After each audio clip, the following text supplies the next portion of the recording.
BJP की नवनिर्वाचित सांसद और अभिनेत्री कंगना रनौत को लेकर भी इन दिनों सियासत गरमाई हुई है। चर्चा का विषय बनी हुई है कंगना रनौत। उन पर हमला हुआ था, बदसलूकी हुई थी, एयरपोर्ट पर उनके साथ थप्पड़ मारा गया था कंगना रनौत को चंडीगढ़ एयरपोर्ट पर। और उसके बाद अलग अलग पार्टियों के नेताओं की प्रतिक्रियाएं भी सामने आ रही है। एक तरफ बीजेपी के नेता इसे बदसलूकी बताकर कड़ी कार्रवाई की मांग कर रहे हैं, तो वहीं विपक्ष के नेता महिला कर्मी का पक्ष लेते हुए इस मामले में सोचने और समझने की बात कहते नजर आ रहे हैं। मैं कहता हूं कि जब जनता हिंसा की तरफ थोड़ी जाना है। देखिए, ऐसा नहीं है कि कोई कुछ ना कर सकता हो, मगर ऐसी नौबत ही क्यों लेके आए? क्या जरूरत थी ये सब होने की या करने की?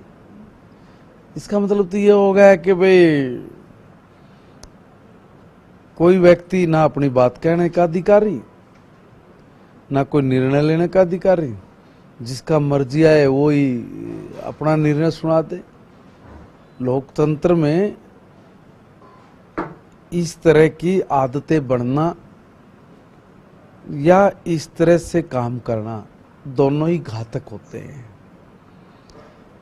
इसलिए समाज के बुद्धिजीवी लोगों को एक बार ये जो हरकतें होती है इनके ऊपर जरूर संज्ञान लेना चाहिए। बहुत अनफॉर्चुनेट हुआ है जो भी हुआ है, और चंडीगढ़ में एयरपोर्ट पे जहां सुरक्षा की पूरी व्यवस्था है, सुरक्षा कर्मी ही इस प्रकार से व्यवहार करें, और मैं समझता हूँ कि बहुत अनफॉर्चुनेट। और हमने कहा कि उसमें कार्रवाई होनी चाहिए, और मुझे जानकारी मिली है कि उनको सस्पेंड कर दिया है, और बाकी आगामी कार्रवाई उसमें होनी है इन्वेस्टिगेशन के बाद। लेकिन बहुत दुर्भाग्यपूर्ण है ये सारी चीज। वो कांस्टेबल ने कहा है कि उनकी मां बैठी थी, तो ये सच है। और मां किसान आंदोलन में अगर उसमें शामिल थी और उस मां के बारे में कोई गलत कहता है, तो डेफिनेटली लोगों को एक मन में चिढ़ आती है, संताप आता है, क्रोध आता है। लेकिन अगर मोदी जी कहते कानून का राज है, तो कानून हाथ में नहीं लेना चाहिए। लेकिन एक कांस्टेबल ने कानून लिया है अपनी मां के लिए।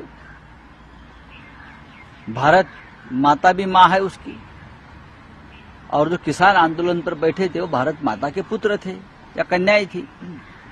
तो अगर किसी ने भारत माता का अपमान किया है और किसी को गुस्सा आया, भारत माता का अपमान किया, तो मुझे लगता है उस बारे में सोचना चाहिए।